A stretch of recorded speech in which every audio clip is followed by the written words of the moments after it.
যারা নামাজ পড়ো না, তুমি টের পাও না মসজিদের দরজা তোমার জন্য বন্ধ হয়ে যাবে।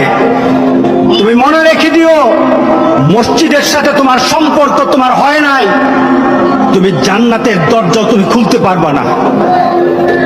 তুমি এখনো বেনামাজি, এখনো সকালবেলা তুমি ঘুমাও, এখনো তুমি আল্লাহকে ভুলে আছো, এখনো তোমার কাছে তওবার কথা তোমার চিন্তাতে আসে নাই।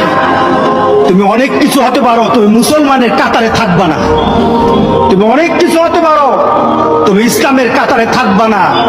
এতভাবে বললাম বান্দা, তোর দিল নরম করতে পারলাম না। তোরে এতভাবে বললাম আমি মাফ করে দেব, তুই তারপরও আসলি না, সেজদা দিলি না। তো মনে রাখিস আমার আযাব বড় কঠিন।